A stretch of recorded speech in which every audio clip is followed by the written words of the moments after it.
श्रीकनकधारास्तोत्रम् अंगं हरिपुलकभूषणमाश्रयन्ति भृङ्गाङ्गनीव मुकुलाभरणं तमालम् अङ्गीकृताखिलविभूतिरपाङ्गलीला माङ्गल्यदास्तु मम मङ्गलदेवताया मुग्धा मुहुर्विदधति वदने मुरारे प्रेमत्रपाप्रणिहितानि गतागतानि मालादृशूरमधुकरीव महोत्पलेया सा मे श्रियं दिशतु सागरसम्भवाय विश्वामरेन्द्रपदविभ्रमदानदक्षम् आनन्दहेतुरधिकां मुरविद्दिशोऽपि ईशान्निषीदतु मयि क्षणमीक्षणार्धम् इन्दीवरोदरसहोदरमिन्दिराय आमीलिताक्षमधिगम्य मुदा मुकुन्दम् आनन्दकन्दमनिमेषमनङ्गतन्त्रम् आकेकरस्थितकनीनिकपक्ष्मनेत्रम् भूते भवेन्मम भुजङ्गशयाङ्गनाय बाह्वान्तरे मधुजितः श्रितकौस्तुभेया हारावलीव हरनीलमयी विभाति कामप्रदा भगवतोऽपि कटाक्षमाला कल्याणमावहतु मे कमलालयाय कालाम्बुदाललितो रसिकैटभारे धाराधरे स्फुरति या तडिदङ्गनीव मातुः समस्तजगतां महनीयमूर्तिः भद्राणि मे दिशतु भार्गवनन्दनाय प्राप्तं पदं प्रथमतः खलु यत्प्रभावात् माङ्गल्यभाजि मधुमाधनि मन्मथेन मय्यापतित्तदिह मन्थरमीक्षणार्धम् मन्दालसं च मकरालय कन्यकाय दध्यादयानुपवनो द्रविणाम्बुधाराम् अस्मिन्न किञ्चन विहङ्गशिशौ विषण्णे दुष्कर्म घर्ममपनीय चिराय दूरम् नारायणप्रणिनी नयनाम्बुवाः इष्टाविशिष्टमतयोऽपि ययादयाद्र दृष्ट्या त्रिविष्टिपपदं सुलभं लभन्ति दृष्टिः प्रहिष्टिकमलोदरदीप्तरिष्टां पुष्टिं कृपेष्टि मम पुष्करवेष्टिराय गिरदेवतेति गरुडध्वजसुन्दरेति शाकम्भरेति शशिशेखरवल्लभेति सृष्टिस्थितिप्रलयकेलिषु संस्थितायै तस्यै नमस्त्रिभुवनेकगुरुस्तरुण्यै श्रुत्यै नमोऽस्तु शुभकर्मफलप्रसूत्यै रत्यै नमोऽस्तु रमणीयगुणार्णवायै शक्त्यै नमोऽस्तु शतपत्रनिकेतनायै पुष्ट्यै नमोऽस्तु पुरुषोत्तमवल्लभायै नमोऽस्तु नालीकनिभाननायै नमोऽस्तु दुग्धोदधिजन्मभूम्यै नमोऽस्तु सोमामृतसोदरायै नमोऽस्तु नारायणवल्लभायै सम्पत्कराणि सकलेन्द्रियनन्दनानि साम्राज्यदानि विभवानि सरोरुहाक्षि तद्वन्ननानि दुरिताहरणोद्यतानि मामेव मातरनिशां कलयन्तु मान्ये यत्कटाक्षसमुपासनविधिः सेवकस्य सकलार्धसम्पदः सन्तनोति वचनाङ्गमानसे त्वां मुरारे हृदयेश्वरीं भजे सरसिजनिलये सरोजहस्ते धवलतमांशुगन्धमाल्यशोभे भगवती हरिवल्लभे मनोज्ञे त्रिभुवनभूतिकरे प्रसीद मह्यं दिग्धस्तिभिः कनककुम्भमुखावसृष्टा स्वरवाहिनी विमलचारुजलप्लुताङ्गीं प्रातर्नमामि जगतां जननीमशेष लोकाधिनाथ गृहिणीममृताब्धिपुत्रीं कमले कमलाक्षवल्लभे त्वं करुणापूरतरङ्गितैरपाङ्गैः अवलोकय मां किञ्चनानां प्रथमं पात्रं कृत्रिमं दयाया स्तुवन्ति ये स्तुतभिरमीभिरन्वहं त्रयीमयीं त्रिभुवनमातरं भ्रमां गुणाधिका गुणतरभाग्यभागिनो भवन्ति ते भुवि बुद्धिभाविताशयाः। श्रीमहालक्ष्म्यष्टकम् इन्द्र उवाच नमस्तेस्तु महामाये श्रीपीठे सुरपूजिते शङ्खचक्रगदाहस्ते महालक्ष्मी नमोऽस्तुते नमस्ते गरुडारूढे कोलासुरभयङ्करी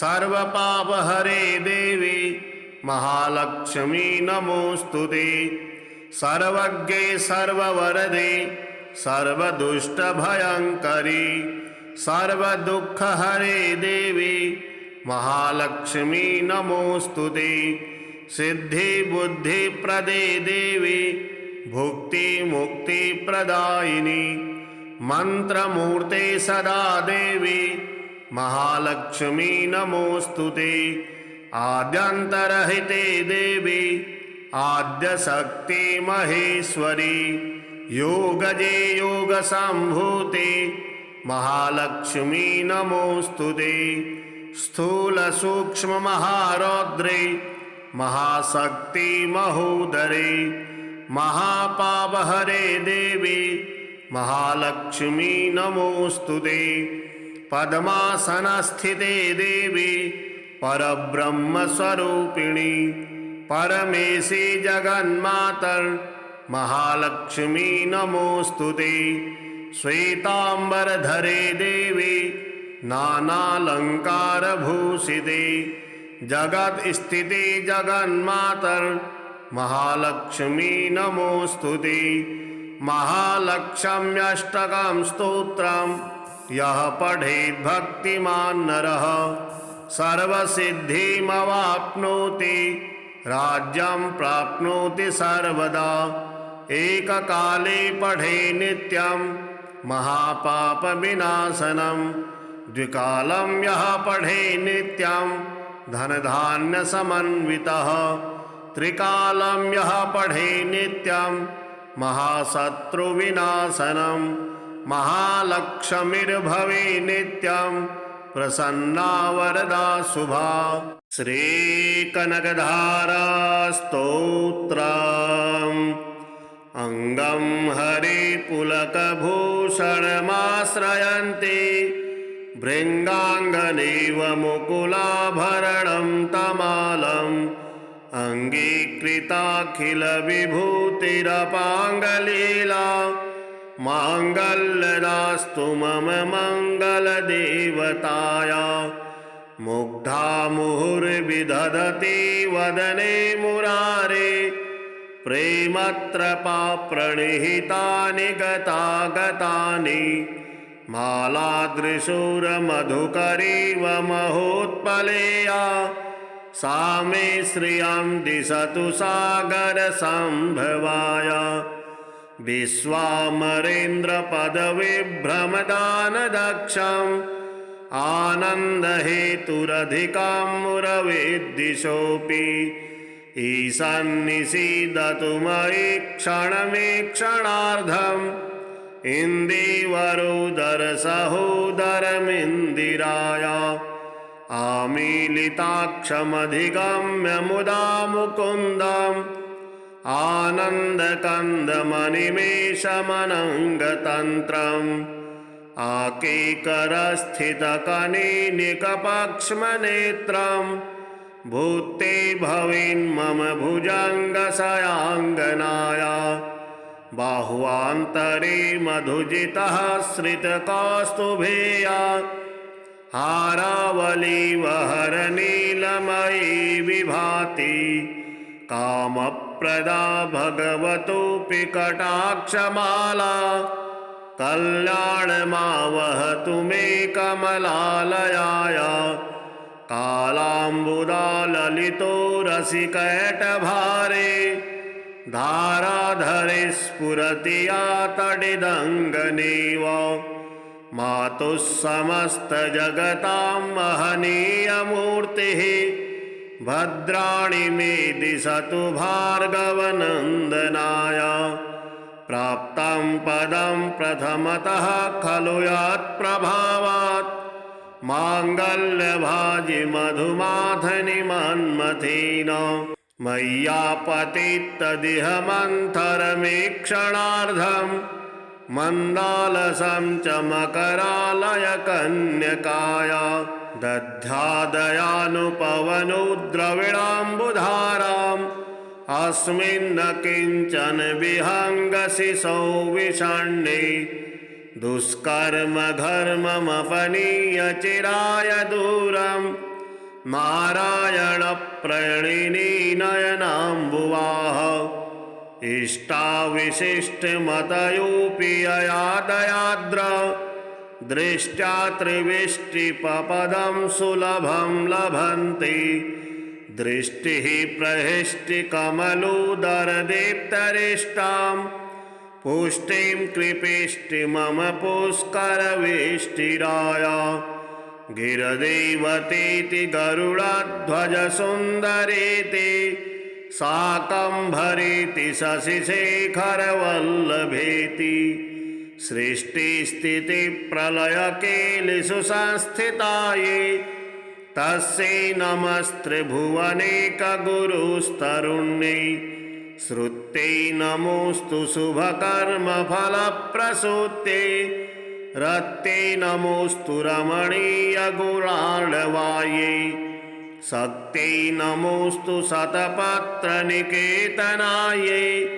पुष्टै नमोऽस्तु पुरुषोत्तमवल्लभायै नमोऽस्तु नालीकनिभाननायै नमोऽस्तु दुग्धोदधिजन्मभूम्यै नमोऽस्तु सोमामृतसोदरायै नमोऽस्तु नारायणवल्लभायै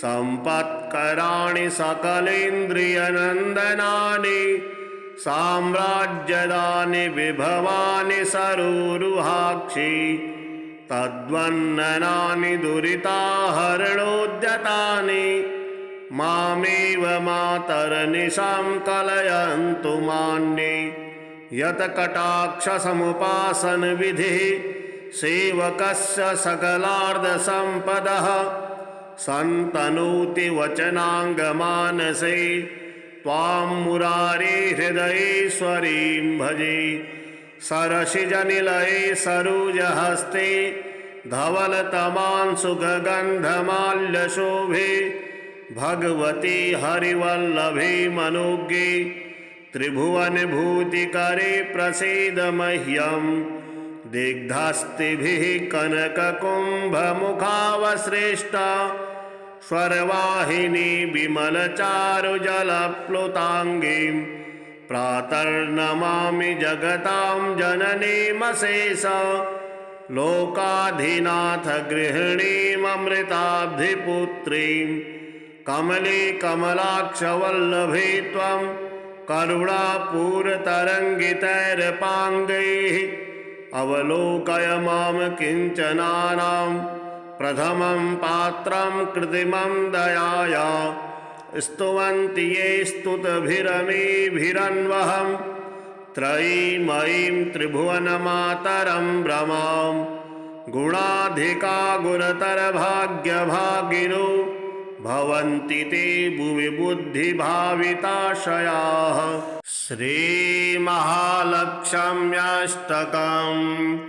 इन्द्र उवाच नमस्तेऽस्तु महामाये श्रीपीठे सुरपूजिते शङ्खचक्रगदाहस्ते महालक्ष्मी नमोऽस्तु ते। नमस्ते गरुडारूढे कोलासुरभयङ्करी सर्वपापहरे देवी महालक्ष्मी नमोऽस्तु ते। सर्वज्ञे सर्ववरदे सर्वदुष्टभयङ्करी सर्वदुःखहरे देवी महालक्ष्मी नमोऽस्तु ते। सिद्धिबुद्धिप्रदे देवी भुक्तिमुक्तिप्रदायिनी मन्त्रमूर्ते सदा देवी महालक्ष्मी नमोऽस्तु ते। आद्यन्तरहिते देवी आद्यशक्ति महेश्वरी योगजे योगसम्भूते महालक्ष्मी नमोऽस्तु ते। स्थूलसूक्ष्ममहारौद्रे महाशक्ति महोदरे महापापहरे देवी महालक्ष्मी नमोऽस्तु ते। पद्मासनस्थिते देवी परब्रह्मस्वरूपिणी परमेशी जगन्मातर् महालक्ष्मी नमोऽस्तु ते। श्वेताम्बरधरे देवी नानालङ्कारभूषिते जगत्स्थिते जगन्मातर् महालक्ष्मी नमोऽस्तु ते। महालक्ष्म्यष्टकं स्तोत्रं यः पठेत् भक्तिमान् नरः सर्वसिद्धिमवाप्नोति राज्यं प्राप्नोति सर्वदा। एककाले पठे नित्यं महापापविनाशनं द्विकालं यः पठे नित्यं धनधान्यसमन्वितः त्रिकालं यः पठे नित्यं महाशत्रुविनाशनं महालक्ष्मीर्भवे नित्यं प्रसन्ना वरदा शुभा। श्रीकनकधारा स्तोत्रम्। अंगं हरिपुलकभूषणमाश्रयन्ति भृङ्गाङ्गनेव मुकुलाभरणं तमालम् अङ्गीकृताखिलविभूतिरपाङ्गलीला माङ्गल्यदास्तु मम मङ्गलदेवताया। मुग्धा मुहुर्विदधति वदने मुरारे प्रेमत्रपा प्रणिहितानि गतागतानि मालादृशूरमधुकरीव महोत्पलेया सा मे श्रियं दिशतु सागरसम्भवाय। विश्वामरेन्द्रपदविभ्रमदानदक्षम् आनन्दहेतुरधिकां मुरवेद्दिशोऽपि ईशान्निषीदतु मयि क्षणमीक्षणार्धम् इन्दीवरोदरसहोदरमिन्दिराय। आमीलिताक्षमधिगम्य मुदा मुकुन्दम् आनन्दकन्दमनिमेषमनङ्गतन्त्रम् आकेकरस्थितकनीनिकपक्ष्मनेत्रम् भूते भवेन्मम भुजङ्गशयाङ्गनाय। बाहुवान्तरे मधुजितः श्रितकौस्तुभेया हारावलीवहरनीलमयी विभाति कामप्रदा भगवतोऽपि कटाक्षमाला कल्याणमावहतु मे कमलालयाय। कालाम्बुदाललितो रसिकैटभारे धाराधरे स्फुरति या तडिदङ्गनेव। मातुः समस्तजगतां महनीयमूर्तिः भद्राणि मे दिशतु भार्गवनन्दनाय प्राप्तं पदं प्रथमतः खलु यत्प्रभावात् माङ्गल्यभाजि मधुमाथनि मन्मथेन मय्यापतित्तदिह मन्थरमीक्षणार्धं मन्दालसं च मकरालयकन्यकाय दध्यादयानुपवनो द्रविणाम्बुधाराम् अस्मिन्न किञ्चन विहङ्गशिशौ विषण्णे दुष्कर्म घर्ममपनीय चिराय दूरं नारायणप्रणिनी नयनाम्बुवाः इष्टाविशिष्टमतयोऽपि ययादयाद्र दृष्ट्या त्रिविष्टिपपदं सुलभं लभन्ति दृष्टिः प्रहिष्टिकमलोदरदीप्तरिष्टां पुष्टिं कृपिष्टिमम पुष्करवेष्टिराय गिरदेवतेति गरुडध्वजसुन्दरेति शाकम्भरेति शशिशेखरवल्लभेति सृष्टिस्थितिप्रलयकेलिषु संस्थितायै तस्यै नमस्त्रिभुवनेकगुरुस्तरुण्यै श्रुत्यै नमोऽस्तु शुभकर्मफलप्रसूत्यै रत्यै नमोऽस्तु रमणीयगुणार्णवायै शक्त्यै नमोऽस्तु शतपत्रनिकेतनायै पुष्ट्यै नमोऽस्तु पुरुषोत्तमवल्लभायै नमोऽस्तु नालीकनिभाननायै नमोऽस्तु दुग्धोदधिजन्मभूम्यै नमोऽस्तु सोमामृतसोदरायै नमोऽस्तु नारायणवल्लभायै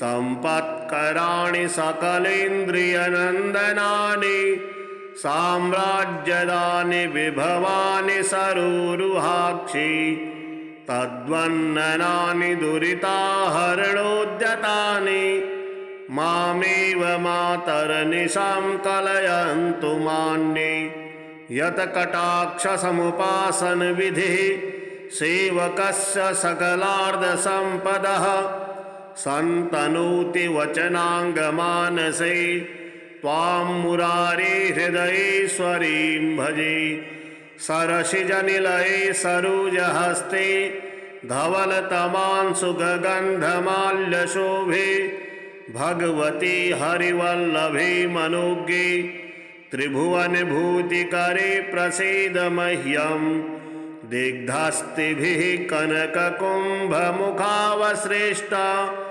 स्वर्वाहिनी विमलचारुजलप्लुताङ्गीं प्रातर्नमामि जगतां जननीमशेष लोकाधिनाथ गृहिणीममृताब्धिपुत्रीं कमले कमलाक्षवल्लभे त्वं करुणापूरतरङ्गितैरपाङ्गैः अवलोकय मां किञ्चनानां प्रथमं पात्रं कृत्रिमं दयाया स्तुवन्ति ये स्तुतभिरमेभिरन्वहं त्रयीमयीं त्रिभुवनमातरं भ्रमां गुणाधिका गुणतरभाग्यभागिनो भवन्ति ते भुवि बुद्धिभाविताशयाः। श्रीमहालक्ष्म्यष्टकम् इन्द्र उवाच नमस्तेस्तु महामाये श्रीपीठे सुरपूजिते शङ्खचक्रगदाहस्ते महालक्ष्मी नमोऽस्तु ते नमस्ते गरुडारूढे कोलासुरभयङ्करी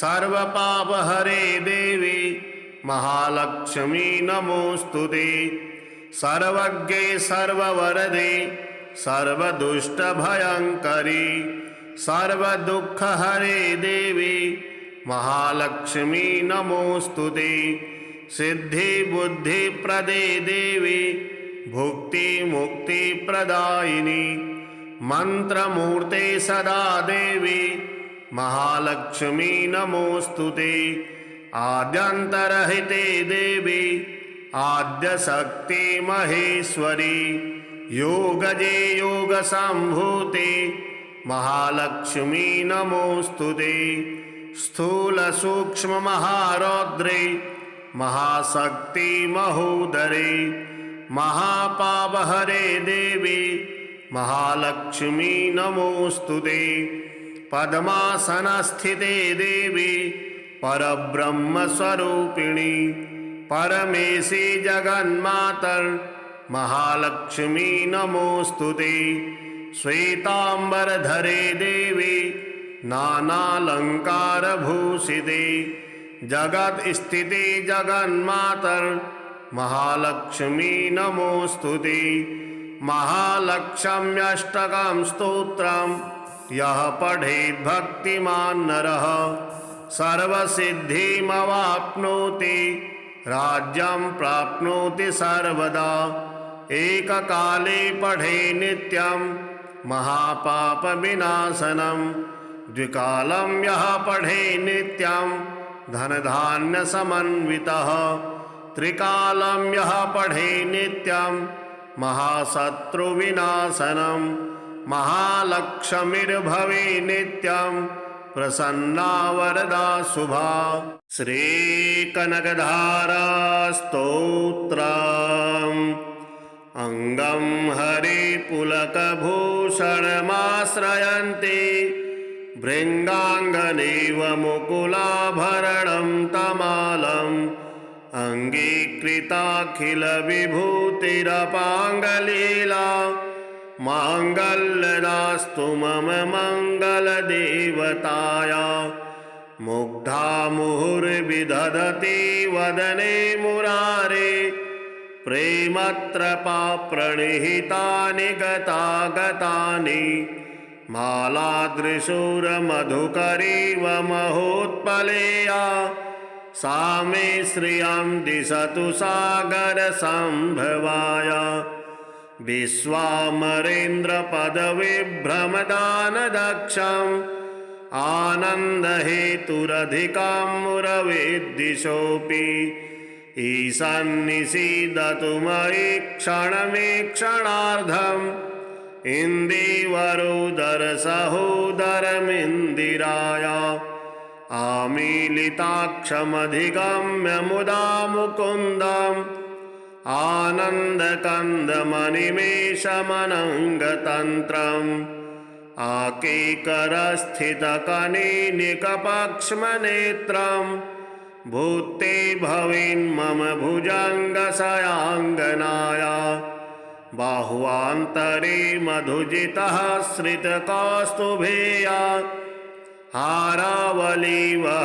हारावलीवहरनीलमयी विभाति कामप्रदा भगवतोऽपि कटाक्षमाला कल्याणमावहतु मे कमलालयाय कालाम्बुदाललितो रसिकैटभारे धाराधरे स्फुरति या तडिदङ्गनेव मातुः समस्तजगतां महनीयमूर्तिः भद्राणि मे दिशतु भार्गवनन्दनाय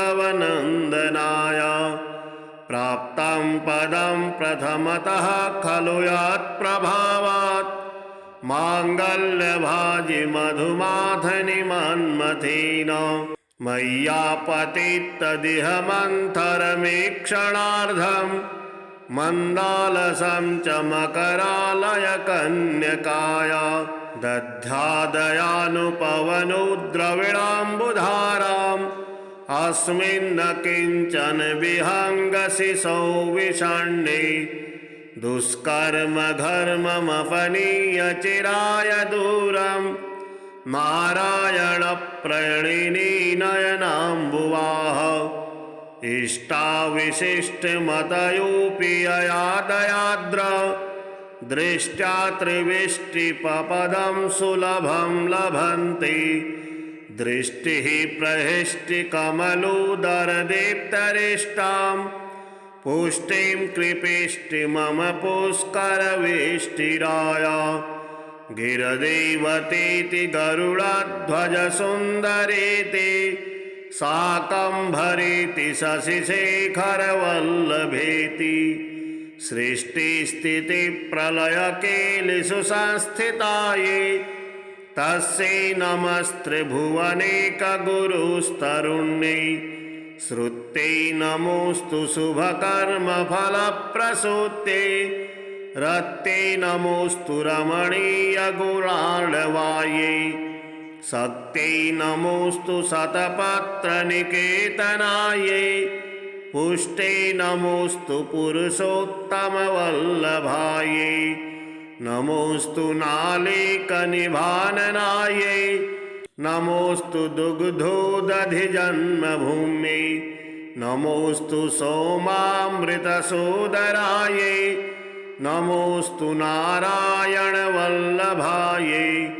सम्पत्कराणि सकलेन्द्रियनन्दनानि साम्राज्यदानि विभवानि सरोरुहाक्षि तद्वन्ननानि दुरिताहरणोद्यतानि मामेव मातरनिशां कलयन्तु मान्ये यत्कटाक्षसमुपासनविधिः सेवकस्य सकलार्धसम्पदः सन्तनोति वचनाङ्गमानसे त्वां मुरारेर्हृदयेश्वरीं भजे सरसिजनिलये सरोजहस्ते धवलतमांशुगन्धमाल्यशोभे भगवती हरिवल्लभे मनोज्ञे त्रिभुवनभूतिकरे प्रसीद मह्यं दिग्धस्तिभिः कनककुम्भमुखावसृष्टा स्वर्वाहिनी विमलचारुजलप्लुताङ्गीं प्रातर्नमामि जगतां जननीमशेष लोकाधिनाथ गृहिणीममृताब्धिपुत्रीं कमले कमलाक्षवल्लभे त्वं करुणापूरतरङ्गितैरपाङ्गैः अवलोकय मां किञ्चनानां प्रथमं पात्रं कृत्रिमं दयाया स्तुवन्ति ये स्तुतभिरमेभिरन्वहं त्रयीमयीं त्रिभुवनमातरं भ्रमां गुणाधिका गुणतरभाग्यभागिनो भवन्ति ते भुवि बुद्धिभाविताशयाः श्रीमहालक्ष्म्यष्टकम् इन्द्र उवाच नमस्तेस्तु महामाये श्रीपीठे सुरपूजिते शङ्खचक्रगदाहस्ते महालक्ष्मी नमोऽस्तुते नमस्ते गरुडारूढे कोलासुरभयङ्करी सर्वपापहरे देवी महालक्ष्मी नमोऽस्तुते सर्वज्ञे सर्ववरदे सर्वदुष्टभयङ्करी सर्वदुःखहरे देवी महालक्ष्मी नमोऽस्तुते सिद्धिबुद्धिप्रदे देवी भुक्तिमुक्तिप्रदायिनी मंत्रमूर्ते सदा देवी महालक्ष्मी नमोऽस्तुते आद्यन्तरहिते देवी आद्यशक्ति महेश्वरी योगजे योगसम्भूते महालक्ष्मी नमोऽस्तुते स्थूलसूक्ष्ममहारौद्रे महाशक्ति महोदरे महापापहरे देवी महालक्ष्मी नमोऽस्तुते पद्मासनस्थिते देवी परब्रह्मस्वरूपिणी परमेशी जगन्मातर् महालक्ष्मी नमोऽस्तुते श्वेतांबरधरे देवी नानालंकारभूषिते जगत्स्थिते जगन्मातर् महालक्ष्मी नमोऽस्तुते महालक्ष्म्यष्टकं स्तोत्रं यः पठेत् भक्तिमान् नरः सर्वसिद्धिमवाप्नोति राज्यं प्राप्नोति सर्वदा एककाले पठे नित्यं महापापविनाशनं द्विकालं यः पठे नित्यं धनधान्यसमन्वितः त्रिकालं यः पठे नित्यं महाशत्रुविनाशनं महालक्ष्मीर्भवे नित्यं प्रसन्ना वरदा शुभा। श्रीकनकधारास्तोत्रम् अंगं हरिपुलकभूषणमाश्रयन्ति भृङ्गाङ्गनेव मुकुलाभरणं तमालम् अङ्गीकृताखिलविभूतिरपाङ्गलीला माङ्गल्यदास्तु मम मङ्गलदेवताया। मुग्धा मुहुर्विदधति वदने मुरारे प्रेमत्रपा प्रणिहितानि गतागतानि मालादृशूरमधुकरीव महोत्पलेया सा मे श्रियं दिशतु सागरसम्भवाय। विश्वामरेन्द्रपदविभ्रमदानदक्षम् आनन्दहेतुरधिकां मुरविद्दिशोऽपि ईशान्निषीदतु मयि क्षणमीक्षणार्धम् इन्दीवरोदरसहोदरमिन्दिराय।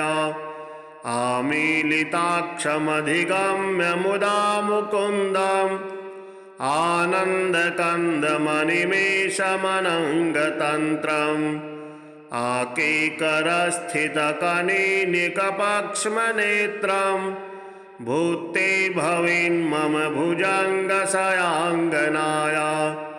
बाह्वान्तरे मधुजितः श्रितकौस्तुभेया हारावलीवहरनीलमयी विभाति कामप्रदा भगवतोऽपि कटाक्षमाला कल्याणमावहतु मे कमलालयाय।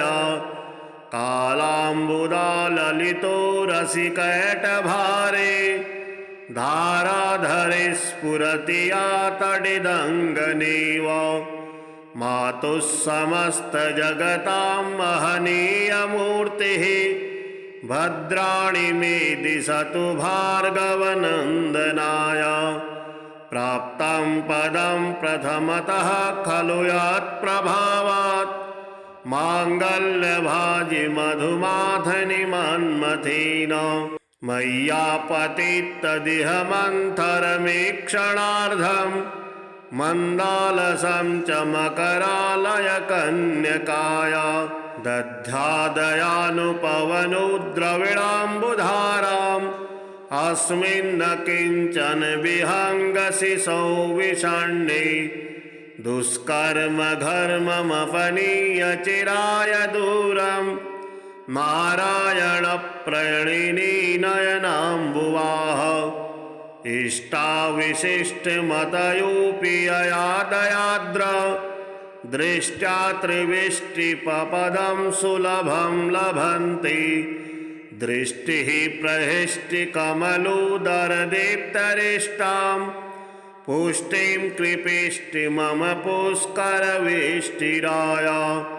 गिरदेवतेति गरुडध्वजसुन्दरेति शाकम्भरेति शशिशेखरवल्लभेति सृष्टिस्थितिप्रलयकेलिषु संस्थिताये तस्यै नमस्त्रिभुवनेकगुरुस्तरुण्यै।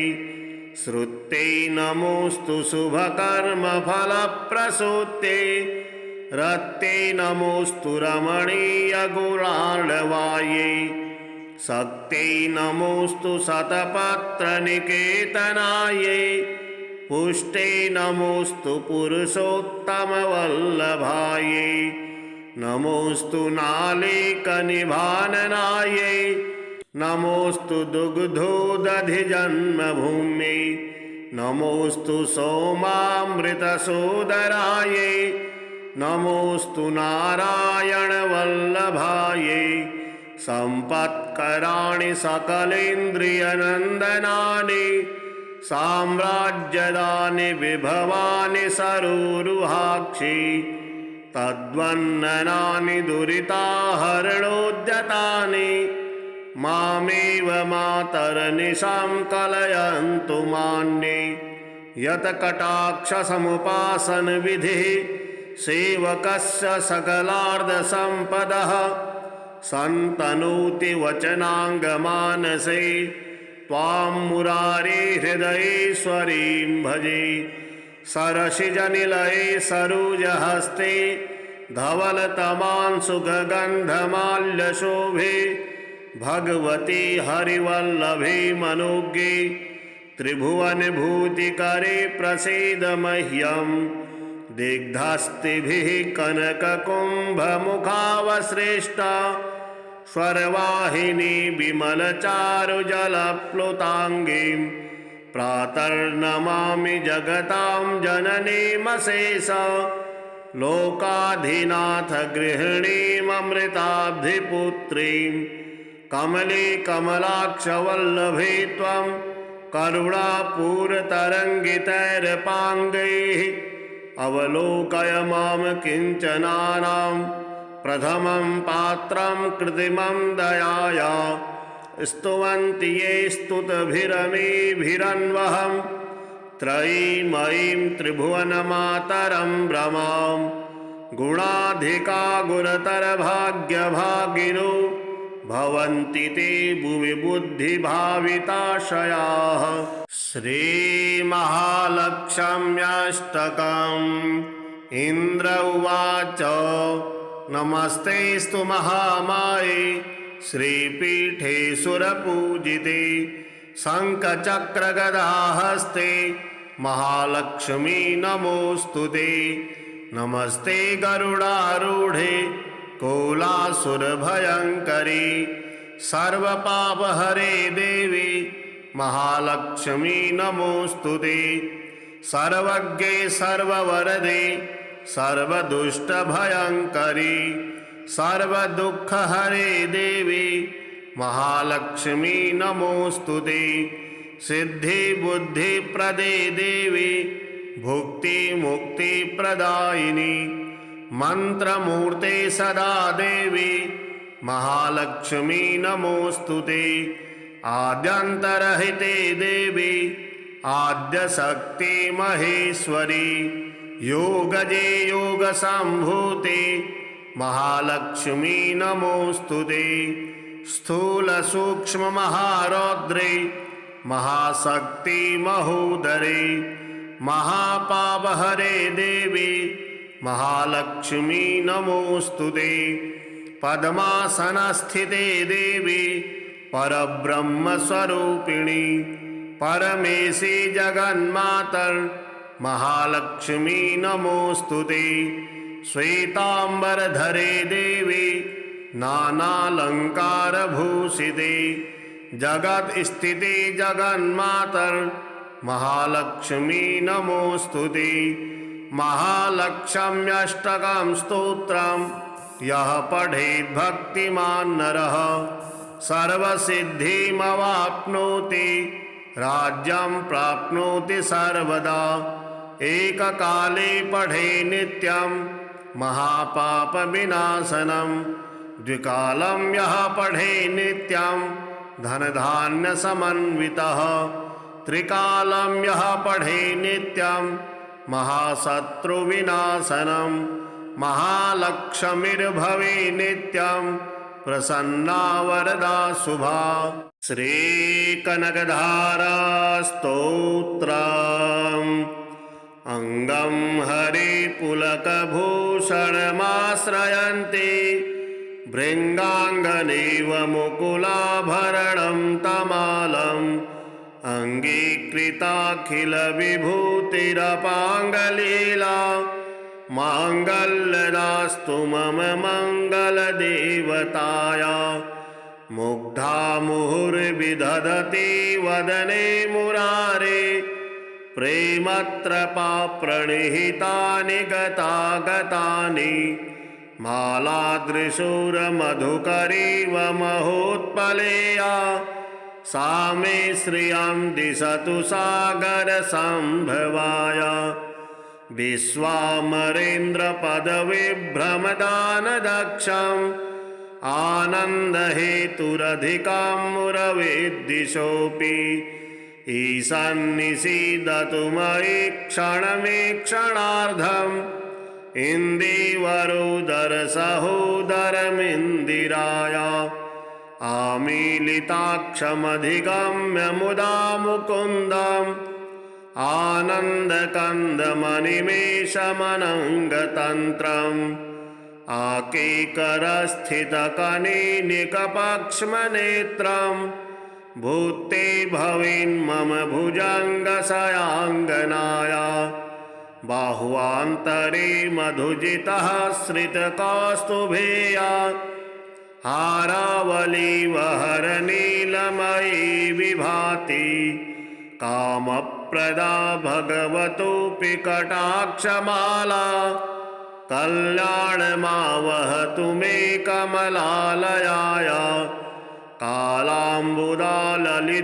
रसिकैटभारे धाराधरे स्फुरति या तडिदङ्गनेव मातुः समस्तजगतां महनीयमूर्तिः भद्राणि मे दिशतु भार्गवनन्दनाय प्राप्तं पदं प्रथमतः खलु यत्प्रभावात् माङ्गल्यभाजि मधुमाधनि मन्मथेन मय्यापतित्तदिह मन्थरमीक्षणार्धम् मन्दालसं च मकरालयकन्यकाय दध्यादयानुपवनो द्रविडाम्बुधाराम् अस्मिन् किञ्चन विहङ्गशिशौ विषण्णे दुष्कर्म घर्ममपनीय चिराय दूरम् नारायणप्रणिनी नयनाम्बुवाः इष्टाविशिष्टमतयोऽपि अयादयाद्र दृष्ट्या त्रिविष्टिपपदं सुलभं लभन्ति दृष्टिः प्रहिष्टिकमलोदरदीप्तरिष्टां पुष्टिं कृपेष्टि मम पुष्करवेष्टिराय गिरदेवतेति गरुडध्वजसुन्दरेति शाकम्भरेति शशिशेखरवल्लभेति सृष्टिस्थितिप्रलयकेलिषु संस्थितायै तस्यै नमस्त्रिभुवनेकगुरुस्तरुण्यै श्रुत्यै नमोऽस्तु शुभकर्मफलप्रसूत्यै रत्यै नमोऽस्तु रमणीयगुणार्णवायै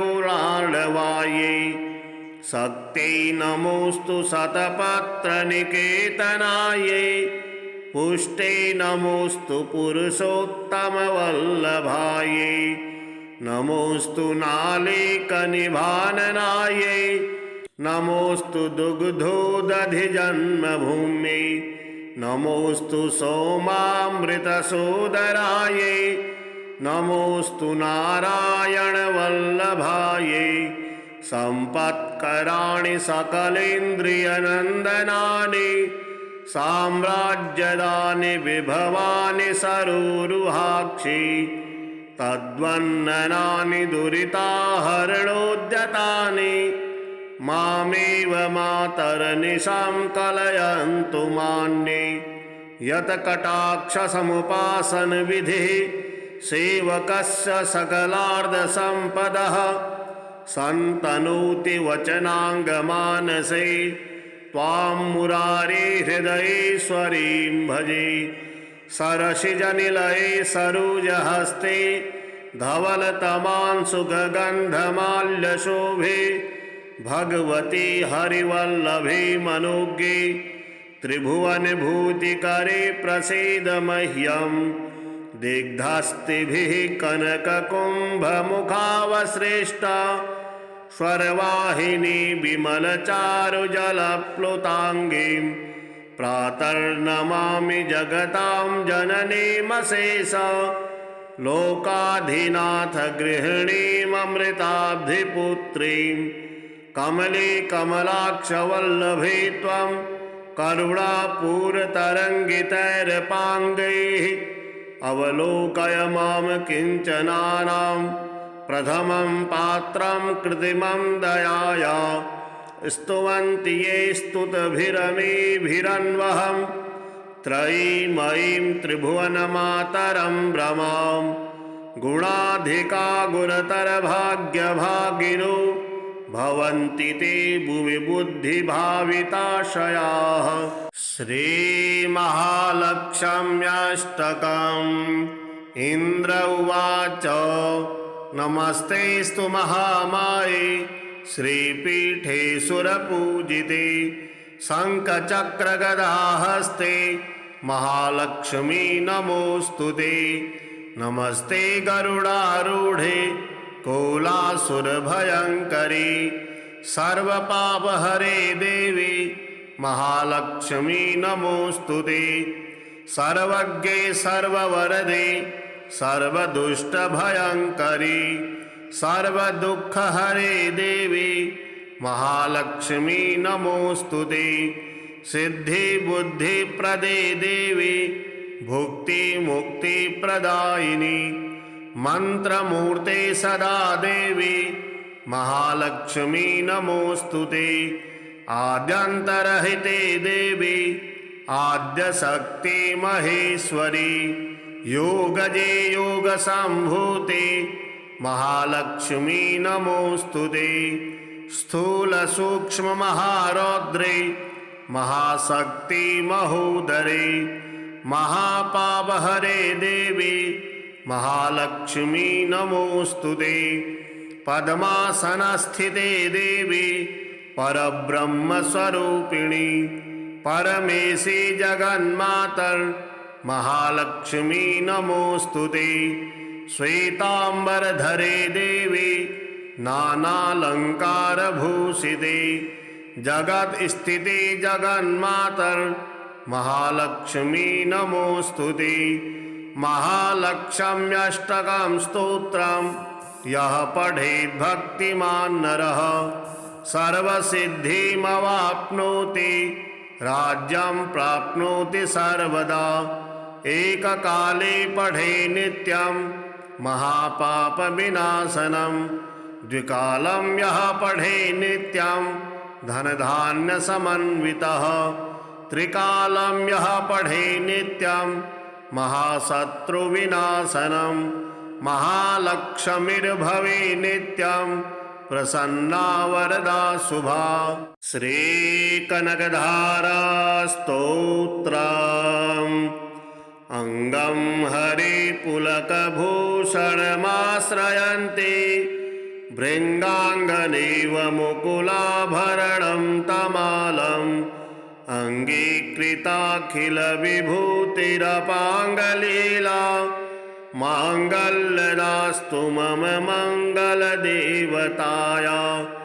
मुग्धा मुहुर्विदधति वदने मुरारे प्रेमत्रपा प्रणिहितानि गतागतानि मालादृशूरमधुकरीव महोत्पलेया सा मे श्रियं दिशतु सागरसम्भवाय।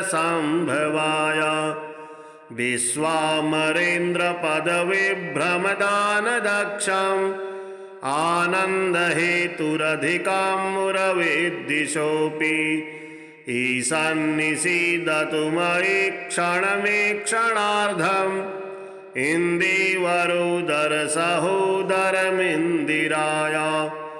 आमीलिताक्षमधिगम्य मुदा मुकुन्दम् आनन्दकन्दमनिमेषमनङ्गतन्त्रम् आकेकरस्थितकनीनिकपक्ष्मनेत्रम् भूते भवेन्मम भुजङ्गशयाङ्गनाय। बाहुवान्तरे मधुजितः श्रितकौस्तुभेया हारावलीवहरनीलमयी विभाति कामप्रदा भगवतोऽपि कटाक्षमाला। कल्याणमावहतु मे कमलालयाय काला ललितो रसिकैटभारे धाराधरे स्फुरति या तडिदङ्गनेव मातुः समस्तजगतां महनीयमूर्तिः भद्राणि मे दिशतु भार्गवनन्दनाय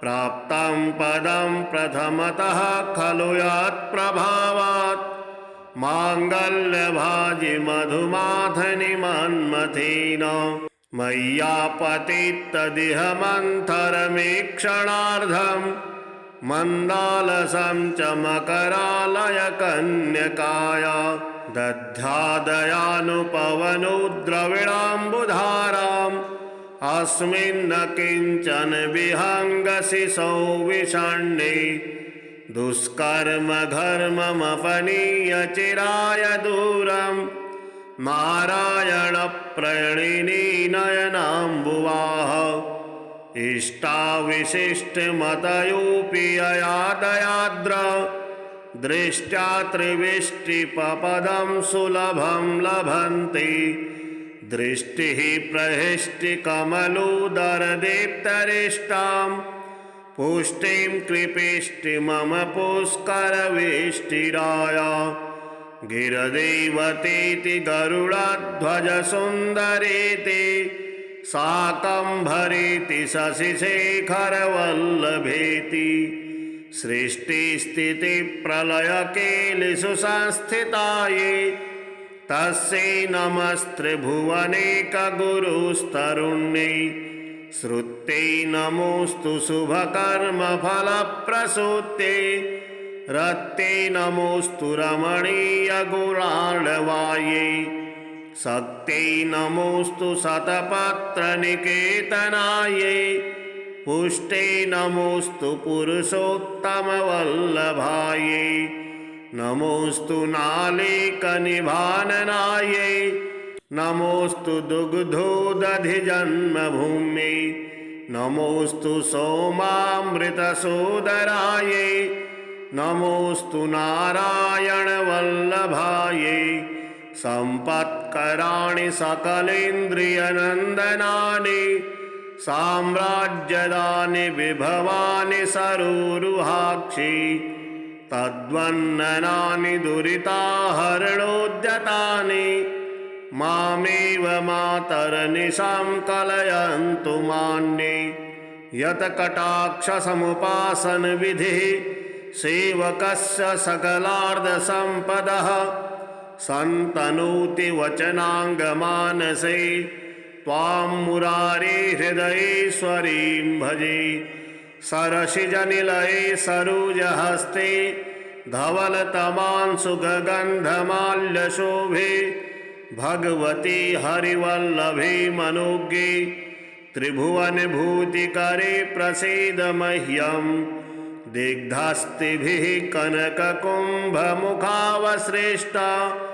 स्वरवाहिनी विमलचारुजलप्लुताङ्गीं प्रातर्नमामि जगतां जननीमशेष लोकाधिनाथ गृहिणीममृताब्धिपुत्रीं कमले कमलाक्षवल्लभे त्वं करुणापूरतरङ्गितैरपाङ्गैः अवलोकय मां किञ्चनानां प्रथमं पात्रं कृत्रिमं दयाया स्तुवन्ति ये स्तुतभिरमीभिरन्वहं त्रयीमयीं त्रिभुवनमातरं भ्रमां गुणाधिका गुरुतरभाग्यभागिनो भवन्ति ते भुवि बुद्धिभाविताशयाः। श्रीमहालक्ष्म्यष्टकम् इन्द्र उवाच नमस्तेऽस्तु महामाये श्रीपीठे सुरपूजिते शङ्खचक्रगदाहस्ते महालक्ष्मी नमोऽस्तु ते नमस्ते गरुडारूढे कोलासुरभयङ्करी सर्वपापहरे देवी महालक्ष्मी नमोऽस्तु ते सर्वज्ञे सर्ववरदे सर्वदुष्टभयङ्करी सर्वदुःखहरे देवी महालक्ष्मी नमोस्तुते। सिद्धिबुद्धिप्रदे देवी भुक्तिमुक्तिप्रदायिनी मंत्रमूर्ते सदा देवी महालक्ष्मी नमोस्तुते। आद्यन्तरहिते देवी आद्यशक्ति महेश्वरी योगजे योगसम्भूते महालक्ष्मी नमोस्तुते। स्थूलसूक्ष्ममहारौद्रे महाशक्ति महोदरे महापापहरे देवी महालक्ष्मी नमोस्तुते। पद्मासनस्थिते देवी परब्रह्मस्वरूपिणी परमेशी जगन्मातर महालक्ष्मी नमोस्तुते। श्वेतांबरधरे देवी नानालंकारभूषिते जगत स्थिते जगन्मातर महालक्ष्मी नमोस्तुते। महालक्ष्म्यष्टकं स्तोत्रं यः पठेत् भक्तिमान् नरः सर्वसिद्धिमवाप्नोति राज्यं प्राप्नोति सर्वदा। एककाले पठे नित्यं महापापविनाशनं द्विकालं यः पठे नित्यं धनधान्यसमन्वितः त्रिकालं यः पठे नित्यं महाशत्रुविनाशनं महालक्ष्मीर्भवे नित्यं प्रसन्ना वरदा शुभा। श्रीकनकधारा स्तोत्रम् अंगं हरिपुलकभूषणमाश्रयन्ति भृङ्गाङ्गनेव मुकुलाभरणं तमालम् अङ्गीकृताखिलविभूतिरपाङ्गलीला माङ्गल्यदास्तु मम मङ्गलदेवताय। मुग्धा मुहुर्विदधति वदने मुरारे प्रेमत्रपाप्रणिहितानि गतागतानि मालादृशूरमधुकरीव महोत्पलेया सा मे श्रियं दिशतु सागरसम्भवाय। विश्वामरेन्द्रपदविभ्रमदानदक्षम् आनन्दहेतुरधिकां मुरवेद्दिशोऽपि ईशान्निषीदतु मयि क्षणमीक्षणार्धम् इन्दीवरोदरसहोदरमिन्दिराय। आमीलिताक्षमधिगम्य मुदा मुकुन्दम् आनन्दकन्दमनिमेषमनङ्गतन्त्रम् आकेकरस्थितकनीनिकपक्ष्मनेत्रम् भूते भवेन्मम भुजङ्गशयाङ्गनाय। बाहुवान्तरे मधुजितः श्रितकौस्तुभेया हारावलीवहरनीलमयी विभाति कामप्रदा भगवतोऽपि कटाक्षमाला कल्याणमावहतु मे कमलालयाय। कालाम्बुदाललितो रसिकैटभारे धाराधरे स्फुरति या तडिदङ्गनेव। मातुः समस्तजगतां महनीयमूर्तिः भद्राणि मे दिशतु भार्गवनन्दनाय। प्राप्तं पदं प्रथमतः खलु यत्प्रभावात् माङ्गल्यभाजि मधुमाधनि मन्मथेन। मय्यापतित्तदिह मन्थरमीक्षणार्धम् मन्दालसं च मकरालय कन्यकाय। दध्यादयानुपवनो द्रविणाम्बुधाराम् अस्मिन् न किञ्चन विहङ्गशिशौ विषण्णे। दुष्कर्म घर्ममपनीय चिराय दूरम् नारायणप्रणिनी नयनाम्बुवाः। इष्टाविशिष्टमतयोऽपि ययादयाद्र दृष्ट्या त्रिविष्टिपपदं सुलभं लभन्ते दृष्टिः प्रहिष्टिकमलोदरदीप्तरिष्टां पुष्टिं कृपेष्टिमम पुष्करवेष्टिराया गिरदेवतेति गरुडध्वजसुन्दरेति शाकम्भरेति शशिशेखरवल्लभेति सृष्टिस्थितिप्रलयकेलिषु संस्थितायै तस्यै नमस्त्रिभुवनेकगुरुस्तरुण्यै श्रुत्यै नमोऽस्तु शुभकर्मफलप्रसूत्यै रत्यै नमोऽस्तु रमणीयगुणार्णवायै शक्त्यै नमोऽस्तु शतपत्रनिकेतनायै पुष्ट्यै नमोऽस्तु पुरुषोत्तमवल्लभायै नमोऽस्तु नालीकनिभाननायै नमोऽस्तु दुग्धोदधिजन्मभूम्यै नमोऽस्तु सोमामृतसोदरायै नमोऽस्तु नारायणवल्लभायै सम्पत्कराणि सकलेन्द्रियनन्दनानि साम्राज्यदानि विभवानि सरोरुहाक्षि तद्वन्ननानि दुरिताहरणोद्यतानि मामेव मातरनिशां कलयन्तु मान्ये यत्कटाक्षसमुपासनविधिः सेवकस्य सकलार्धसम्पदः सन्तनोति वचनाङ्गमानसे त्वां मुरारे हृदयेश्वरीं भजे सरसिजनिलये सरोजहस्ते धवलतमांशुगन्धमाल्यशोभे भगवती हरिवल्लभे मनोज्ञे त्रिभुवनभूतिकरे प्रसीद मह्यं दिग्धस्तिभिः कनककुम्भमुखावसृष्टा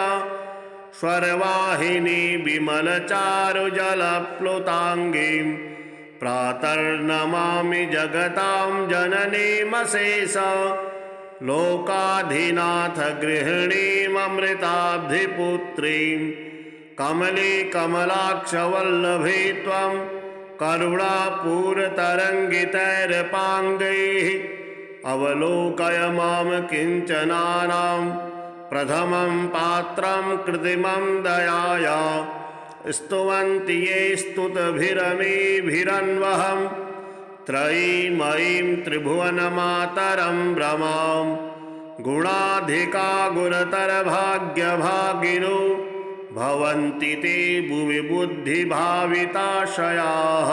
श्रीमहालक्ष्म्यष्टकम् इन्द्र उवाच नमस्तेस्तु महामाये श्रीपीठे सुरपूजिते शङ्खचक्रगदाहस्ते महालक्ष्मी नमोऽस्तुते नमस्ते गरुडारूढे कोलासुरभयङ्करी